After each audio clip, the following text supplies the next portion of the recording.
All right, welcome back. Today we're going to be talking about your senses in space.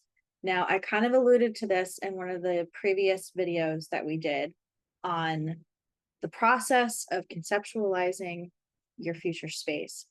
So, why are the senses important?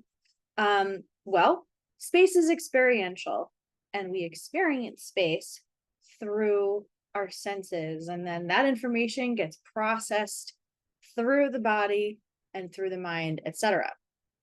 So we could talk about the science of all that, and probably we will talk about the science of that in some of these future episodes. For today, I want to get talking about this, and I want to get you comfortable with this idea of really feeling your space. Um, Similar to what I'm about to share, I'm not the greatest cook. I'll put that out there. I'm not the greatest cook at all. I can do basic stuff. I can feed myself. It tastes good to me, but I don't know like a lot. And I find cooking actually sometimes be a little bit stressful for me personally. Some people love it. It's not really my jam. But when I first started entertaining, like what would it look like for me to cook, like years and years ago, I was told, well, if you kind of enjoy the process and you like can taste and smell all the ingredients, like you'll be fine. This is what I was told. And I'm sure that that is true to some extent. So if I had the desire to be a better cook than I am, I'm sure that I could embrace those things based on what I know about what the senses do for us on a personal experiential level. So let's dive into the content for today. I want you to get really comfortable with senses in space and start to have some fun with this. Okay.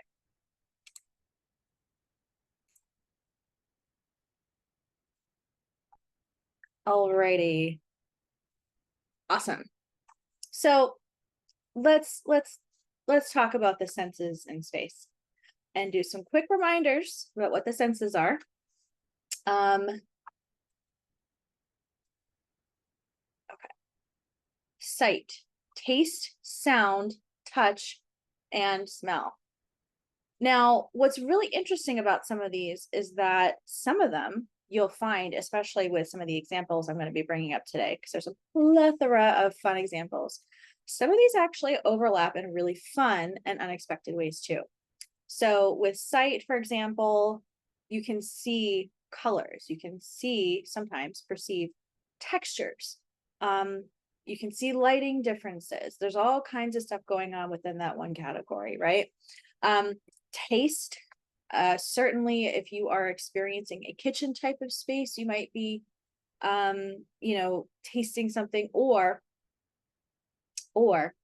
you could be in a space that is evocative of something you've tasted before based on some symbols or some colors that are being used, which is really interesting as well. Sound, so certainly different types of spaces have sound.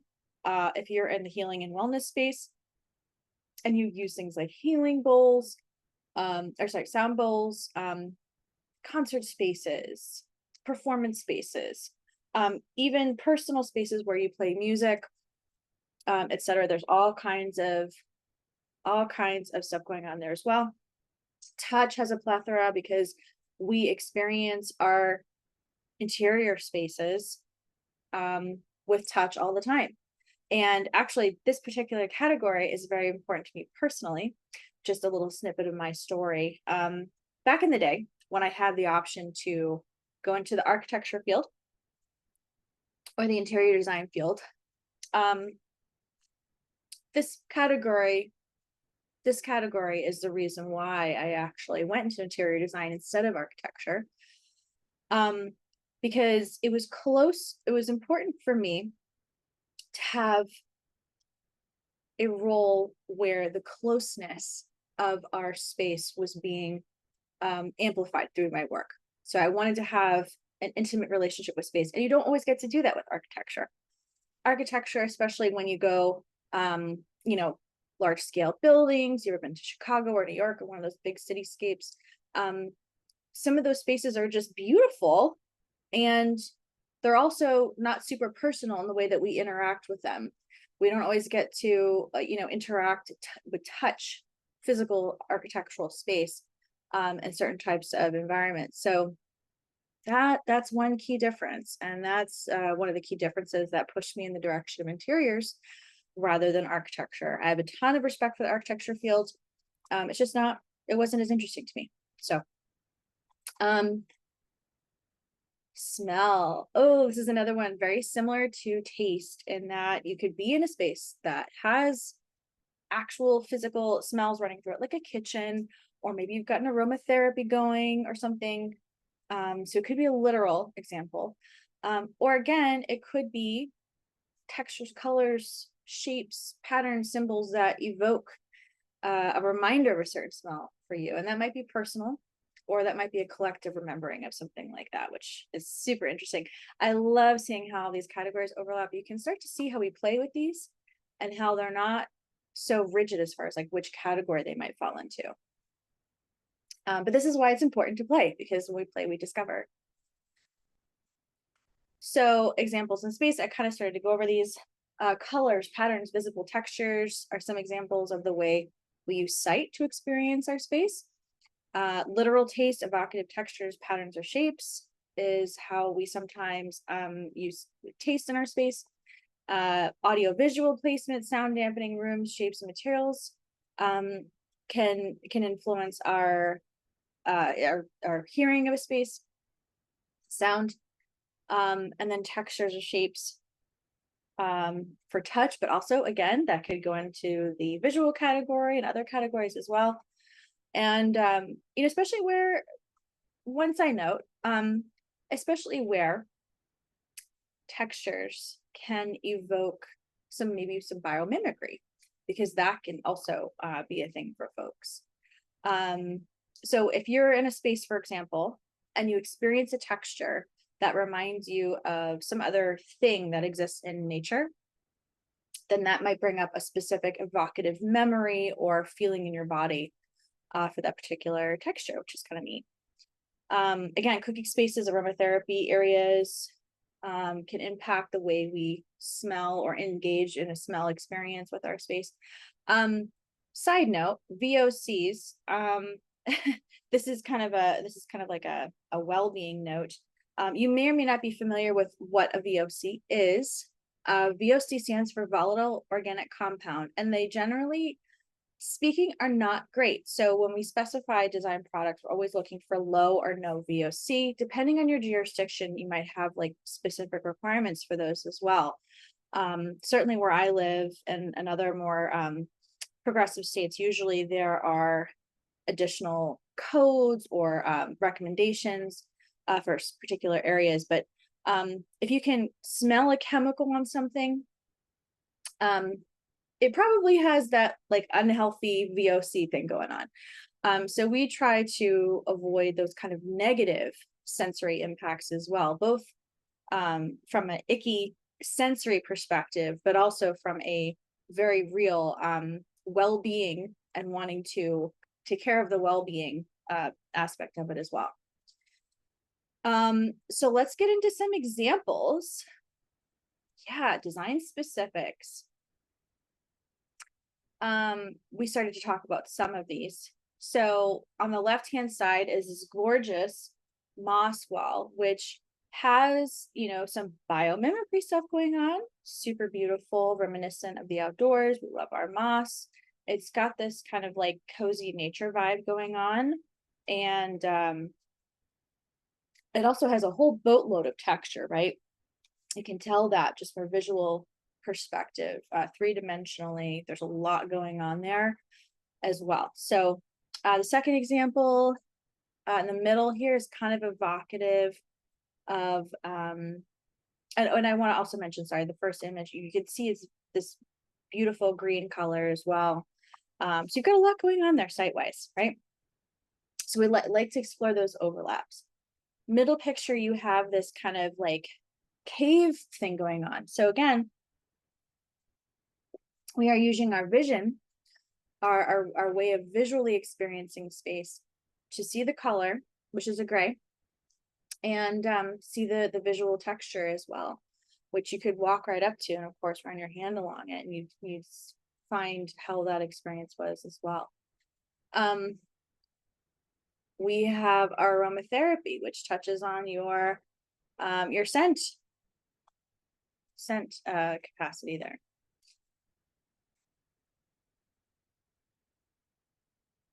It's also worth noting as an overlap, if you use aromatherapy and you have a diffuser, you might see the steam coming off of it, which is another visual experience, and possibly a touch experience if you hold your hand over it. So it is really beautiful as you have some of these things overlap in really fun ways.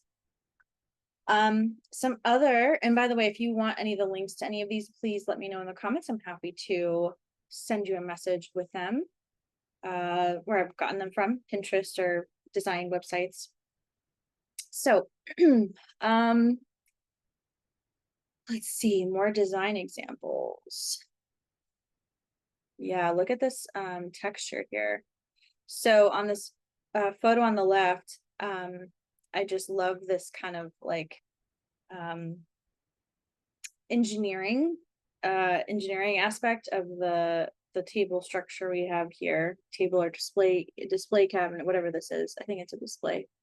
Yeah. And so it's kind of neat to have all this open space underneath, which can give this a feeling of lightness. And so visually speaking, there's a lot going on in here, but we do have this experience of contrast between the visual depth and heaviness and the lightness on the other side. This the weightlessness, right, that this appears to have. We also have some textures and colors in the background.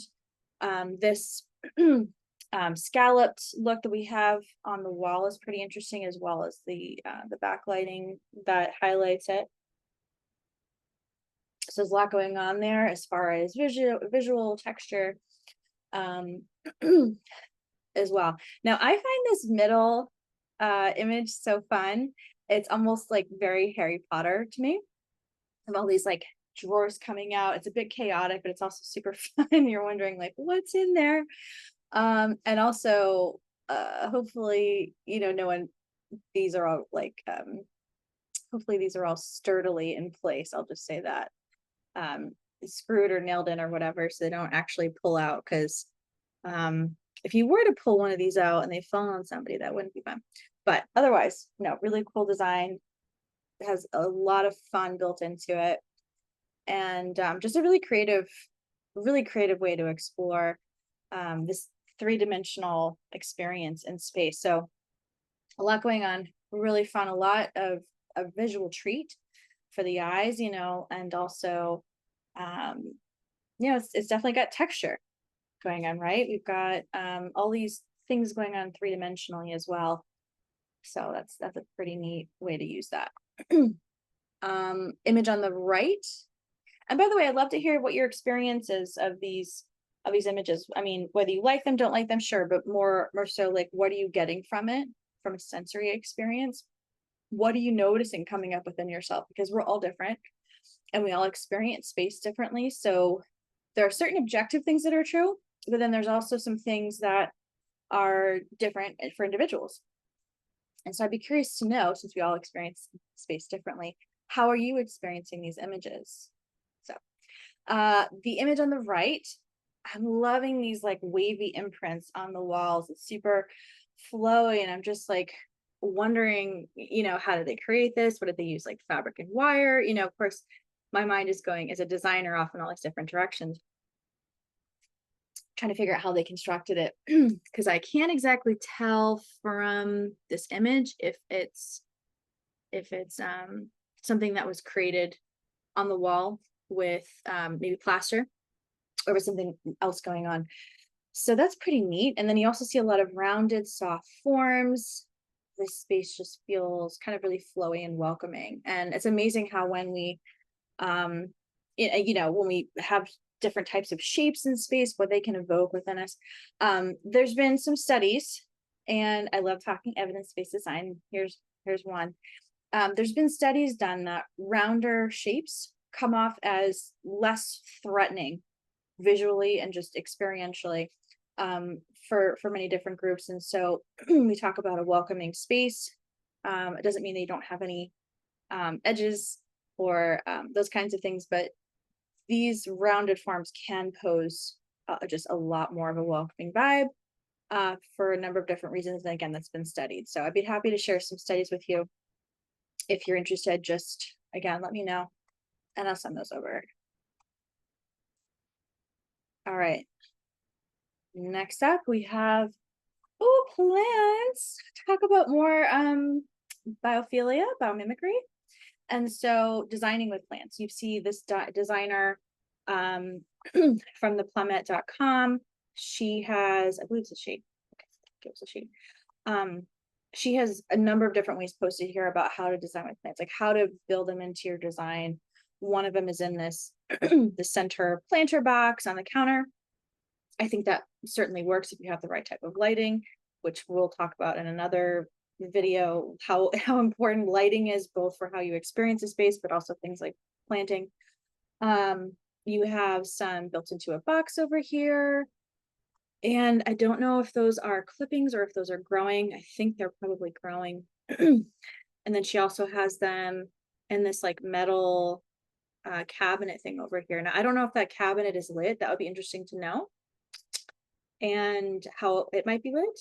And then there's also some, mason jars. And again, these look like they might be clippings. But then we also have some growing on a countertop next to a window on the far left from the kitchen. So talk about, the sense of different herbs you might have, and of course the visuals of this greenery and all these different textures going on. It's engaging a number of different sensory experiences, which I just love. Now, you might have heard that some plants can help to clean the air and spaces. Now, while that is true, and I have taught about that, you'd have to, full disclaimer, yes, they do. They do help clean air. That being said, though, it does not replace an air purifier unless you have like a lot of those types of plants. So I just want to put that out there. It can absolutely pose health benefits, especially if you have them situated near you. You'll want to check the, potential allergies of anyone in your home, including your pets, because we all have different allergies, and certainly pets are more susceptible to some of these things than we are. But if you have a lot of plants, you might be able to replace your air purifier. But if you don't, then these are just like a nice supplement. But these types of plants aren't what I'm getting at. When you talk about plants that clean the air, there's like a whole list. And actually NASA did a study like decades ago that's been followed up on a number of different occasions. There's a whole list of different types. It's not necessarily what the ones we have here, but that does exist, and I'm happy to talk about that in another segment. So here we have again too, look at these textures, look at these rounded forms, and I'm curious to know, and maybe reflect on this for yourself. What do these types of things evoke? What do these shapes evoke for you? Are they evoking feelings of being welcome? Is it making you feel calm? Like for me personally, both of those things are coming up for me right now when I'm looking at these. There's a personal feeling of calm and just relaxation. Like I could literally melt into that sofa right now. It looks so delicious. And the kitchen, again, those shapes, we still have some texture that isn't, it's not all rounded, right? We've got some texture in that carpet, if you can see that.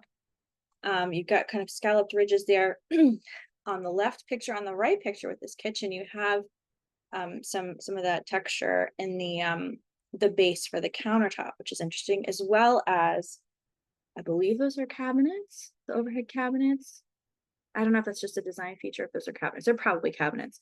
So you have kind of a mix of different things going on there, but there's a lot of rounded shapes, which feels so welcoming to me. I will say this. The picture on the right makes me super relaxed, except for when I think about having to dust, all of these other kind of more textured features in this space. Like, oh, I'm gonna need one of those like special dusters to get in and get those things squeaky clean. But otherwise, it's giving me super relaxing vibes, and that sofa looks pretty darn good right now. I'm not gonna lie. Use an app. All right. Here's a quote for you. Thinking about design is hard, but not thinking about it can be disastrous. We talked about this a little bit in one of my previous videos to you, and how winging a design can be just super unpleasant to yourself. And if you've ever been there, you can probably attest. Certainly, when we plan for design, we are less likely to have issues. We might still have them, but certainly when we don't plan for design, we can plan on having issues. So either plan on designing or plan on having issues, because winging it never works. So that's why we're here. We're here to help you plan. And we're here to help you conceptualize and understand and play and have fun and execute on these beautiful design ideas you might have, and teach you where you want to be taught on these kinds of things. So if there's anything specific you want me to go over, let me know in the comments too. I'd be happy to go over it.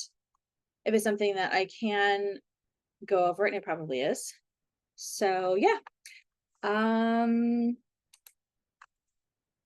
That is the episode for today. I'm so glad we did this. Thank you for joining me, and I'll catch you next time.